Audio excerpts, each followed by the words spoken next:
بسم اللہ الرحمن الرحیم۔ بچوں، یہ آپ کی کلاس 5 ہے، قرآن پاک کا گھنٹہ ہے۔ اس میں آپ دیکھیے اللہ تبارک و تعالیٰ کے آپ سے کیا مخاطب ہیں، کیا ارشاد فرما رہے ہیں۔ ارشاد فرمایا وَلَئِن سَأَلْتَهُمْ مَنْ خَلَقَ السَّمَاوَاتِ وَالْأَرْضَ وَسَخَّرَ الشَّمْسَ وَالْقَمَرَ لَيَقُولُنَّ اللَّهُ فَأَنَّىٰ يُؤْفَكُونَ۔ اللہ یبسط الرزق لمن یشاء من عباده ویقدر اللہ یبسط الرزق لمن یشاء من عباده ویقدر له ان اللہ بكل شیء علیم۔ ولئن سألتهم من نزل من السماء ماء فأحیا به الأرض من بعد موتها لَيَقُولُنَّ اللَّهُ قُلِ الْحَمْدُ لِلَّهِ بَلْ أَكْثَرُهُمْ لَا يَعْقِلُونَ۔ دیکھیے آپ کا 21واں پارہ سورہ عنکبوت چل رہی ہے۔ یہ قرآن پاک کوئی منتر کی کتاب نہیں ہے۔ قرآن پاک اللہ تبارک و تعالیٰ نے تمام انسانوں کی رہنمائی کے لیے نازل فرمایا ہے، اور ایک ایک حرف سے قرآن پاک کے ایک ایک حرف سے ہدایت نصیب ہوتی ہے۔ گویا قرآن پاک مردہ دلوں کو زندگی بخشتا ہے، اور قرآن پاک کے ذریعے سے بہت سے انسانوں کو ہدایت نصیب ہوتی ہے۔ اللہ تبارک و تعالیٰ نے کفار کو خطاب کرتے ہوئے ارشاد فرمایا کہ آپ ان سے معلوم کیجئے، پوچھئے وَلَئِن سَأَلْتَهُمْ مَنْ خَلَقَ السَّمَاوَاتِ وَالْأَرْضَ وَسَخَّرَ الشَّمْسَ، آپ ان سے پوچھئے کہ آسمانوں کو اور زمینوں کو کس نے پیدا کیا، سورج اور چاند کو کس نے بنایا؟ تو لا محالہ کہیں گے لا یقولن اللہ، کہیں گے اللہ تبارک و تعالیٰ نے بنایا۔ یعنی یہ کفار جانتے ہیں کہ ساری کی ساری مشینری اور ساری کی ساری دنیا کو بنانے والا صرف اور صرف تنہا اللہ وحدہ لا شریک ہے، لیکن پھر بھی انکار کرتے ہیں۔ آگے ارشاد فرمایا اللہ تبارک و تعالیٰ نے اللہ یبسط الرزق لمن یشاء من عباده ویقدر له ان اللہ بكل شیء علیم۔ بچوں، یہاں پر آپ کو خاص طور پر یہ خیال کرنا ہے کہ دیکھیے اللہ لکھا ہے، اللہ کہیں موٹا پڑھا جاتا ہے اور کہیں باریک پڑھ دیتے ہیں، اس کی کیا وجہ ہے؟ یہ غور کرنے کی بات ہے اور سمجھنے کی بات ہے کہ جب بھی کبھی آپ یہ دیکھیں کہ اللہ سے پہلے زبر آ رہا ہے یا اللہ سے پہلے پیش آ رہا ہے تو اللہ کو موٹا کر کے پڑھیے، پر پڑھیے۔ اس کو عربی میں پر کہتے ہیں، موٹا کر کے پڑھنے کو کہتے ہیں، موٹا پڑھیے۔ اور اگر اللہ سے پہلے زیر آ جائے تو اللہ کو باریک کر کے پڑھیے۔ یہاں پر دیکھیے لَيَقُولُنَّ اللَّهُ، یہاں پر نون پر تشدید لگی ہے، اس لیے نون پر دیر لگا رہے ہیں۔ قرآن پاک میں کہیں بھی نون آئے یا میم آئے اس پر تشدید لگی ہو تو اس کو دیر لگا کر کے پڑھیں گے، یہ اصول ہے، ضابطہ ہے۔ اب یہ دیکھیے لَيَقُولُنَّ اللَّهُ، اب یہاں پر نون کے بعد اللہ آ رہا ہے اور اللہ سے پہلے زبر ہے، تو کہیں بھی اللہ سے پہلے زبر آئے تو اللہ کو آنکھیں بند کر کے موٹا کر کے پڑھیے۔ لَيَقُولُنَّ اللَّهُ، لُنّا پہ آپ دیر کیوں لگا رہے ہیں؟ اس لیے کہ نون پر تشدید لگی ہے، نون مشدد ہے، تو نون مشدد ہو یا میم مشدد ہو، یہ مشدد یعنی تشدید والا حرف، تو اس کو آپ موٹا کر کے پڑھیے۔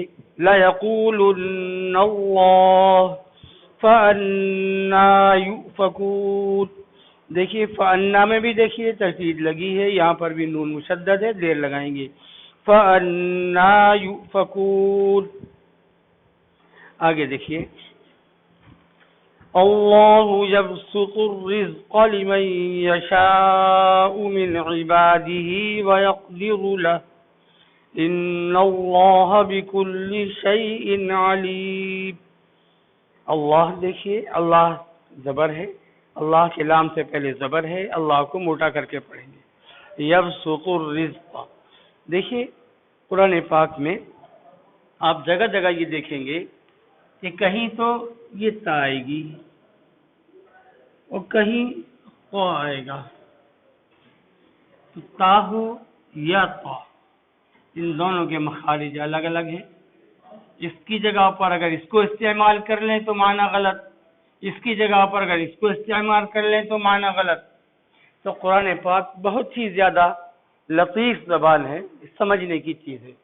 اسی طرح دیکھیے انگلش میں خالی ٹی بنا دیتے ہیں، اس کے لیے یہ سمجھتے ہیں کافی ہو گیا۔ کافی کیسے ہو جائے گا جبکہ یہ الگ ہے، یہ الگ ہے، اس کے معنی الگ ہوتے ہیں، اس کے معنی الگ چلے جاتے ہیں۔ اور اگر کوئی ایسی غلطی کرتا ہے تو اس کو لحن جلی بولتے ہیں، لحن جلی، کھلی ہوئی غلطی۔ اور ان غلطیوں کے تدارک سے، ان غلطیوں کے استعمال سے آدمی کبھی کبھی کفر تک پہنچ جاتا ہے، معنی غلط ہو جاتے ہیں، مفہوم غلط ہو جاتا ہے تو غلط سمجھا جاتا ہے۔ اب یہ دیکھیے کہیں ایسا ہوتا ہے کہ قرآن پاک میں زال آ جاتی ہے اور کہیں زا آتا ہے اور کہیں قرآن پاک میں ضا آتا ہے، اور کبھی کبھی آپ دیکھیں گے یہاں پر یہ لفظ ضاد آتا ہے۔ تو اتنے حرف لکھیے، 1 2 3 4، یہ 4 حرف ہیں۔ 4 حرفوں میں اس کا مخرج الگ، اس کا مخرج الگ، یہ الگ نکلتا ہے، یہ الگ نکلتا ہے۔ ان میں سے کسی ایک کو دوسرے کی جگہ پر اگر استعمال کر لیں گے تو یہ ناجائز ہوگا، غلط ہوگا، اور قرآن پاک کا مفہوم ہی غلط ہو جائے گا۔ اس لیے بہت نازک زبان ہے، سوچ کر اور سمجھ کر کے پڑھنے کی چیز ہے۔ یہ الگ مخرج سے نکلتا ہے، اس کا مخرج بالکل الگ ہے، اس کے اندر بالکل نرمی ہوتی ہے، اس کے اندر شدت ہوتی ہے، سختی ہوتی ہے، ان کا مخرج بھی الگ الگ ہے۔ تو یہاں دیکھیے اللہ یبسط الرزق، یہاں پر قا ہے، قا کو موٹا کر کے پڑھیں گے، یہ قا آ رہا ہے یبسط میں، دیکھیے یا ہے یب سین اور یہ قا، تو یہاں پر اللہ تعالی نے قا استعمال کیا، یبسط۔ اللہ تبارک و تعالیٰ جس کے لیے چاہتا ہے اس کی روزی کو تنگ کر دیتا ہے، اور جس کو چاہتا ہے فراوانی دیتا ہے، کہ اللہ تبارک و تعالیٰ خوب دیتا ہے، دولت ہی دولت کے انبار ہوتے ہیں۔ لیکن آپ یہ یقین کیجئے کہ کسی کے اندر اگر دولت بہت ہو، کسی کے پاس دولت بہت ہو، تو آپ اس سے بہت زیادہ خوش نہ ہوں، لیکن دولت کا ہونا ایک امتحان ہے۔ اللہ تبارک و تعالیٰ نے جو پیسے دیے ہیں، ان پیسوں کے ہم مالک نہیں، بلکہ ان پیسوں کو خرچ کرنے کے سلسلے میں ہم کو امین بنایا گیا ہے، امانت دار بنایا گیا ہے، کہ کتنے پیسے کہاں خرچ کیے، باقاعدہ اس کا حساب و کتاب دینا ہے۔ ہم مالک بن بیٹھے کہ ان پیسے کے مالک ہیں، مالک نہیں، امین ہے۔ اللہ تبارک و تعالیٰ نے ہم کو امین بنایا ہے کہ کتنی رقم کہاں صرف کرنی ہے، کس کی رقم کہاں صرف کرنی ہے، اور پھر ان تمام چیزوں کا حساب و کتاب دینا ہے، ایک ایک چیز کا حساب و کتاب دینا ہے۔ اور قیامت کے دن کسی بھی شخص کے پیر اپنی جگہ سے نہیں ہٹ سکیں گے جہاں پر وہ ان چیزوں کا حساب نہ دے۔ اللہ تبارک و تعالیٰ نے آپ کو عمر دی ہے، اس عمر کو آپ نے کیسے صرف کیا، کیسے خرچ کیا، مال و دولت دی تو مال و دولت کو آپ نے کہاں لٹایا، کہاں برباد کیا، آپ ان تمام چیزوں کا جواب دینے کے لیے تیار ہو جائیے پہلے سے۔ اس لیے اللہ تبارک و تعالیٰ نے کہا ہے کہ 5 چیزوں کو جب تک ہم لوگوں کے سامنے نہیں رکھ دیں گے، ان سے نہیں پوچھ لیں گے، اس وقت تک ان کے پیر اس جگہ سے ہل بھی نہیں سکیں گے جہاں پر وہ قیامت کا منظر ہوگا۔ تو ارشاد فرمایا اللہ تبارک و تعالی نے، اللہ یبسط الرزق لمن یشاء من عباده ویقدر، اپنے بندوں میں سے جس کی بھی چاہے روزی تنگ کر دیں، یہ اللہ تبارک و تعالیٰ کو کامل اختیار ہے۔ اللہ تبارک و تعالیٰ کو مکمل اختیار ہے، جس کو چاہے جتنی روزی مرحمت فرمائے اور جس کے لیے چاہے جتنے دروازے کھول دیں۔ ان اللہ بکل شیء علیم، اللہ تبارک و تعالیٰ اپنے تمام بندوں سے باخبر ہے، ان سے جانتا ہے کہ کس بندے کو کیا ضرورت ہے۔ ہم اپنی ضرورت کو نہیں سمجھتے، لیکن اللہ تبارک و تعالیٰ کی ذات گرامی ہے کہ وہ ہماری ضرورت کو ہم سے زیادہ جانتا سمجھتا ہے۔ کسی انسان کو کب ضرورت پڑے گی، کب شدید ضرورت ہوگی، کب کم ضرورت ہوگی، یہ اللہ تبارک و تعالیٰ جانتا ہے۔ قرآن یوں کہتا ہے عَسَىٰ أَن تَكْرَهُوا شَيْئًا وَهُوَ خَيْرٌ لَكُمْ وَعَسَىٰ أَن تُحِبُّوا شَيْئًا وَهُوَ شَرٌ لَكُمْ۔ کسی چیز کو ہم نے دیکھا، ہم کو بہت اچھی لگ رہی ہے، ہم یہ چاہتے ہیں کہ حاصل کر لیں، اور کوئی چیز ایسا ہوتا ہے کہ کبھی بہت بری لگتی ہے، ہم چاہتے ہیں کہ اس سے دور بھاگیں، لیکن یہ تو اللہ تبارک و تعالیٰ ہی جانتا ہے کون سی چیز کس کے حق میں بہتر ہے اور کون سی چیز کس کے حق میں غلط ہے اور خراب ہے۔ ارشاد فرمایا وَلَئِن سَأَلْتَهُمْ مَن نَّزَّلَ مِنَ السَّمَاءِ مَاءً، دیکھیے دو زبر ہیں، یہ دو زبر بنائے گئے، اور دو زبر پر اگر ہم سانس توڑیں گے تو قاعدہ یہ ہے کہ دو زبر پر سانس توڑنے کے بعد وہ الف بن جاتا ہے۔ اب یہاں پر ہم استعمال کر رہے ہیں، دیکھیے ماءن، ماءن، یہ ماءن ہے، دو زبر ہیں، ماءن ہی پڑھا جائے گا، لیکن جب ماءن پر سانس توڑیں گے تو ماءن نہیں رہ جائے گا، ماء الف بن جائے گا، دو زبر کی جگہ پر الف استعمال کریں گے، یہ قاعدہ ہے پڑھنے کا، اصول ہے۔ اگر اس کے خلاف چلیں گے تو خلاف اصول ہے، جیسے کہ آپ کو راستہ بتلا دیا گیا، یا انڈیا کا قانون ہے کہ آپ بائیں طرف چلیے، آپ سوچیں کہ چلنا تو ہے ہی، بجائے بائیں طرف کے ہم دائیں طرف کیوں نہیں چلتے، تو یہ اصولی غلطی ہوگی۔ دور سے دیکھ کر کے آدمی پہچان لے گا کہ بالکل نہ بلد ہے، نہ آشنا ہے، نہ واقف ہے، نہیں جانتا کہ اس کو کس طرف جانا ہے، کس طرف نہیں چلنا ہے، اتنے بھی اصول سے واقف نہیں۔ اس لیے قرآن پاک کا یہ اصول ہے، اگر ہم یہاں پر دو زبر پڑھیں گے اور سانس توڑ دیں گے تو یہ اصولی غلطی کہلائے گی، نہ واقف ہے، نہیں جانتا ہے۔ اس لیے پڑھیں گے وَلَئِن سَأَلْتَهُمْ مَن نَّزَّلَ مِنَ السَّمَاءِ مَاءً، اور سانس توڑیں گے تو ماء، سانس توڑنے کی شکل میں ماء۔ اب یہ دیکھیے ماءن کے بعد فا رہی ہے، ماءن کے بعد میں فا رہی ہے، فا دیکھیے یہ فا ہے۔ اب یہ قاعدہ ہے کہ دو زبر کے بعد اگر حرف فا کہیں آ جائے تو وہاں پر اخفا ہوتا ہے، یعنی ناک میں چھپا کر پڑھیں گے، یہ اصول ہے۔ کہیں بھی آئے پورے قرآن پاک میں دو زبر ہوں اور دو زبر کے بعد میں فا آ جائے تو وہاں پر آپ آنکھ بند کر کے دیر لگا کر کے پڑھیے۔ کیسے پڑھیں گے؟ ماء فاحیا۔ اب ماءن پر دیر کیوں لگا رہے ہیں؟ صرف اس لیے کہ دو زبر ہیں اور دو زبر کے بعد حرف فا رہا ہے، دو زبر کے بعد اگر فا حرف آ جائے گا تو وہاں پر اخفا ہوگا، اور حروف اخفا میں سے ایک حرف فا بھی ہے۔ جیسے بتلایا گیا آپ کو کہ حروف اخفا 15 ہیں، ان 15 حرفوں میں ایک حرف فا بھی ہے، قاف بھی ہے، کاف بھی ہے۔ تو یہ کبھی بھی آ جائے فا دو زبر کے بعد یا دو پیش کے بعد فا آ جائے تو وہاں پر آپ دیر لگا کر پڑھیں گے، یعنی ناک میں چھپا کر پڑھیں گے۔ ایسے پڑھیں گے ماء فاحیا به الارض من بعد موتها لَيَقُولُنَّ اللَّهُ۔ اللہ تبارک و تعالیٰ یہاں ارشاد فرما رہے ہیں وَلَئِن سَأَلْتَهُمْ، اگر آپ ان سے معلوم کریں، آپ ان سے پوچھیں کہ آسمان سے پانی کون نازل فرماتا ہے، کون پانی اتارتا ہے، کون پانی برساتا ہے، فَأَحْيَا بِهِ الْأَرْضَ مِن بَعْدِ مَوْتِهَا، وہ زمین جو مردہ ہو چکی ہے، اس زمین کے اندر زندگی کی رمق پیدا کی جاتی ہے، وہ کون پیدا کرتا ہے؟ وہ کون سی ذات ہے جو زمین کے اوپر پانی برساتا ہے اور پانی برسانے کے بعد پھر مردہ زمین کو وہ زندہ کر دیتا ہے۔ فَأَحْيَا بِهِ الْأَرْضَ، اس کی وجہ سے اللہ تبارک و تعالی مردہ زمین کو زندہ کر دیتا ہے۔ تو یہ کفار اور مشرکین بھی یہ کہنے پر مجبور ہیں اور یہ کہیں گے کہ لا محالہ اللہ تبارک و تعالی ہی ہے جو پانی برساتا ہے اور پانی برسانے کے بعد مردہ زمین کو زندگی بخشتا ہے۔ لَيَقُولُنَّ اللَّهُ، تو یہاں پر اللہ تبارک و تعالی نے تشدید استعمال کی ہے، ارشاد فرمایا لَيَقُولُنَّ اللَّهُ. دیکھیے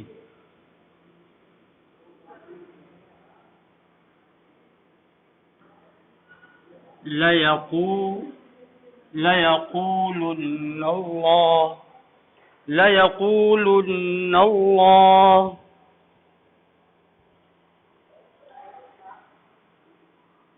یہاں پر دیکھیے لام کے بعد جو نون آ رہا ہے، اس نون پر اللہ تبارک و تعالیٰ نے تشدید استعمال کی ہے. لَيَقُولُنَّ اللَّهُ. اور جو تشدید آتی ہے یہ کسی بھی چیز کو موقت کرنے کے لیے، تاکید کرنے کے لیے. تم جانتے ہو ایسا کیوں ہے؟ اس لیے ہے، وہ دلیل دی جا رہی ہے، سمجھایا جا رہا ہے، بتلایا جا رہا ہے. البتہ یقیناً وہ یوں کہیں گے کہ یہ پانی برسانا اور پانی برسانے کے بعد زمین کو زندگی بخشنا، زمین کو زندہ کر دینا، یہ اللہ تبارک و تعالیٰ کا. لَيَقُولُنَّ. یقیناً وہ لوگ یہ بات کہیں گے. لَيَقُولُنَّ اللَّهُ. آگے دیکھیے قُلِ الْحَمْدُ لِلَّهِ بَلْ أَكْثَرُهُمْ لَا يَعْقِلُونَ. تو اللہ تبارک و تعالیٰ کی ذات ہے جس کی حمد و ثنا کی جائے، جس کی تحمید بیان کی جائے، جس کی تسبیح پڑھی جائے. الحمدللہ اللہ کا شکر ہے، لا محالہ اللہ ہی کا شکر ہے. کیوں شکر ہے؟ اس لیے کہ اللہ تبارک و تعالیٰ نے ہمارے لیے یہ کیا کہ پانی کو آسمان سے برسایا، پھر زمین کو زندگی بخشی. زمین سے جو پودے لہلہاتے ہیں وہ اللہ تبارک و تعالیٰ کی قدرت کا کرشمہ ہے. اور دوسری جگہ اللہ تبارک و تعالیٰ نے انسانیت کو جھنجھوڑنے کے لیے ارشاد فرمایا کہ تم یہ دیکھتے ہو کہ آسمان سے ہم پانی برساتے ہیں اور پھر مردہ زمین کو ہم زندگی بخشتے ہیں. بالکل اسی طرح سے انسان جب مر جائے گا تو انسان کے مر جانے کے بعد ہم اس کی تخلیق ایسے ہی کریں گے، اسی انداز سے کریں گے. ہم دوبارہ زندہ کریں گے انسان کو. تو انسان کے لیے ایک تازیانہ ہے، ایک عبرت ہے، اس کو سمجھانے کی چیز ہے کہ دیکھو جس انداز سے ہم زمین کو دوبارہ زندہ کر رہے ہیں اور مردہ زمین یہ زندہ ہو رہی ہے اور پودے لہلہا رہے ہیں اور رونق بخش رہے ہیں، بالکل اسی انداز سے جب انسان مر جائے گا تو انسان کے مرنے کے بعد ہم اس کو دوبارہ زندہ کریں. اور بتلا دیا گیا کہ پہلی مرتبہ پیدا کرنا مشکل ہو جاتا ہے باعتبار اس کے کہ آدمی دوبارہ کسی چیز کو بنائے. تو دوبارہ بنانا آسان ہو جاتا ہے لیکن پہلی چیز بنا دینا مشکل ہوتا ہے. تو اللہ تبارک و تعالیٰ جب پہلے مرحلے میں انسان کو بنا چکا ہے، اس کی تخلیق کر چکا ہے، تو دوبارہ انسان کو پیدا کرنا اللہ تبارک و تعالیٰ کے لیے کیا مشکل. یہ قرآن پاک ہے. قرآن پاک کو آپ سمجھ کر کے پڑھیے تو نور علی نور، فائدہ ہی فائدہ ہے. اور یہ معلوم ہے کہ اللہ تبارک و تعالیٰ نے قرآن نازل کیا ہے، ہمارے لیے نازل کیا ہے. ایسے نہیں کہ سمندر کا پانی آیا، ہم نیچے بیٹھ گئے، اوپر سے پانی نکل گیا، ایسی بات نہیں. بلکہ یہ قرآن پاک سمجھنے کی چیز ہے کہ اس کو آپ اپنے دل کے اندر جمائیے، اس کو سمجھیے اور سمجھنے کے بعد اس پر عمل کرنے کی کوشش کیجیے. یہ تو آپ کا قرآن پاک جو چل رہا ہے 21واں پارہ سورہ عنکبوت چل رہی ہے، یہ تو آپ کا ناظرہ ہے. اور آپ کو کچھ صورتیں دی گئی تھی قرآن پاک کی یاد کرنے کے لیے کہ قرآن پاک کو زبانی یاد کیجیے. اور زبانی یاد کرنے کے سلسلے میں آپ کو 2 صورتیں بتلا دی گئی تھی جن کو کہا گیا تھا یہ معوذتین ہیں، یعنی قل اعوذ برب الفلق اور قل اعوذ برب الناس. یہ دونوں صورتیں تو آپ کی پکی ہو چکی ہوں گی. اور قرآن پاک کے بارے میں اللہ تبارک و تعالیٰ نے یوں ارشاد فرمایا فَقْرَؤُوا مَا تَيَسَّرَ مِنَ الْقُرْآنِ. اگر آپ نماز پڑھنے کا ارادہ کر رہے ہیں، نماز پڑھنے جا رہے ہیں، تو قرآن پاک کا جو حصہ آپ کو میسر ہو، جو حصہ بھی آپ کو یاد ہو، وہ نماز کی حالت میں پڑھیے تو آپ کی نماز ہو جائے گی. آپ اپنی نماز کو مکمل کرنے کے لیے قرآن پاک کو لامحالہ پڑھیں گے. اور قرآن پاک کا کوئی حصہ، کوئی بھی پارٹ کہیں سے بھی آپ پڑھیں گے، تلاوت کریں گے تو آپ کا فرض ادا ہو جائے گا. اور جب فرض ادا ہو جائے گا تو آپ کی نماز ہو جائے گی. یعنی قرآن پاک کا نماز کی حالت میں پڑھنا فرض ہے. نماز جب آپ پڑھنے کے لیے کھڑے ہوں گے تو اس کے لیے کچھ فرائض ہیں. فرائض میں ایک فرض یہ بھی ہے کہ تکبیر تحریمہ کہتے ہیں جب آدمی نیت باندھے، اللہ اکبر کہے، اللہ اکبر کہہ کر جب نماز کے اندر ہم شامل ہو رہے ہیں، نماز پڑھنے کا ارادہ کر رہے ہیں، تو اس وقت جو سب سے پہلی تکبیر ہوتی ہے اس کو کہتے ہیں تکبیر تحریمہ، یعنی ایسی تکبیر جو سب چیزوں کو حرام کر دے۔ تکبیر تحریمہ کا مطلب ساری چیزوں کو حرام کرنا۔ مثال کے طور پر دیکھیے، پانی ہے گلاس کے اندر، ہم نے نیت باندھ لی، اب نیت باندھنے کے بعد ہم پانی پینے کا ارادہ کریں تو یہ حرام، پانی نہیں پی سکتے۔ ہم کھانا کھانے کا ارادہ کر لیں تو کھانا کھانا ہو گیا حرام۔ ہم کسی سے بات کرنا چاہیں تو بات کرنا حرام، کہیں آنا جانا سونا جو بھی کچھ چیز ہے ہر ایک کام حرام ہے، صرف وہ کام جائز ہیں جس کام کا حکم اللہ تبارک و تعالی نے ہم کو دے رکھا ہے۔ اور جب ہم نے نماز کی نیت باندھی تو اللہ اکبر ہم نے کہا تو یہ تکبیر تحریمہ کہلاتی ہے، ایسی تکبیر جس کی وجہ سے جائز چیزیں بھی حرام ہو جاتی ہیں اور جائز چیزوں کو بھی اس وقت نہیں کر سکتے، اس کو کہتے ہیں تکبیر تحریمہ۔ تو تکبیر تحریمہ کہنا، نیت باندھتے ہوئے اللہ اکبر کہنا، یہ فرض قرار دیا گیا ہے۔ اور دوسرے کھڑا ہونا نماز کی حالت میں یہ فرض قرار دیا گیا ہے۔ پھر قرآن پاک کا کوئی حصہ پڑھنا یہ فرض ہے۔ تو میں جو عرض کر رہا تھا وہ یہ کر رہا تھا کہ قرآن پاک مکمل کتاب ہے، قرآن پاک کا کوئی بھی حصہ نماز کی حالت میں آپ پڑھیں گے تو آپ کی نماز ہو جائے گی۔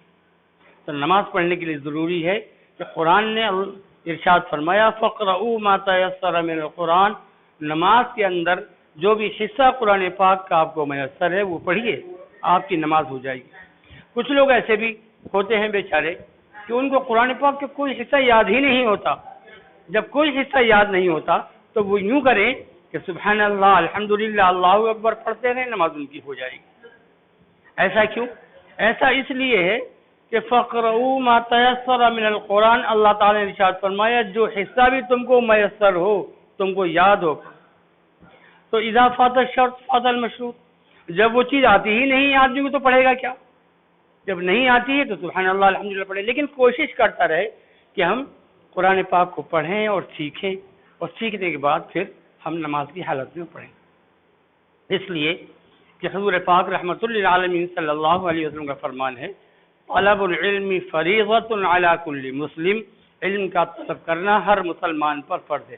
تو بہرکیف یہ آپ کا قرآن پاک نازلہ چل رہا تھا، اب قرآن پاک کی دو صورتیں آپ یاد کر چکے ہیں، قل اعوذ برب الفلق اور قل اعوذ برب الناس۔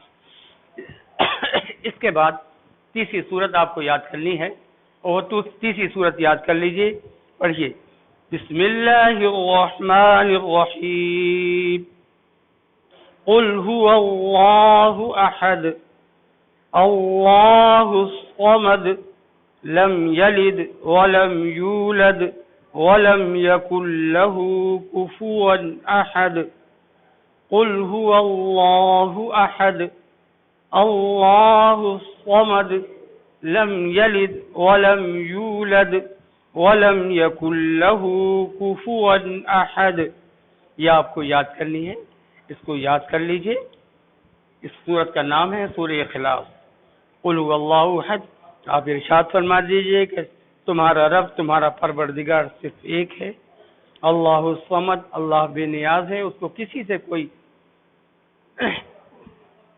اس سے کسی سے کوئی واسطہ نہیں، کوئی سروکار نہیں، نہ اس کا کوئی بیٹا، نہ اس کی کوئی بیٹی، نہ اس کی کوئی بیوی، نہ اس کا کوئی بچہ، وہ اکیلا ہے، تنہا ہے، واحد ہے۔ اللہ الصمد، وہ بے نیاز ہے تمام چیزوں سے۔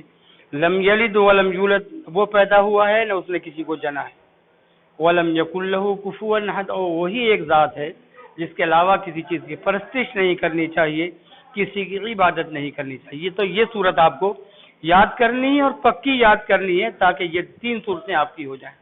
آہستہ آہستہ چلیں گے، جو آپ کے کورس کے اندر داخل ہے یہ آپ کو یاد کرنی ہے، اور جب تک آپ کا یہ 5ویں کلاس آپ کی چلے گی، پورا الحمدو کا پارہ مکمل آپ کو یاد ہو جانا ہے، مکمل آپ کو یاد کرنا ہے۔ اسی طرح سے آہستہ آہستہ آہستہ آہستہ بتدریج یاد کریں گے تو آرام سے یاد کر لیں گے۔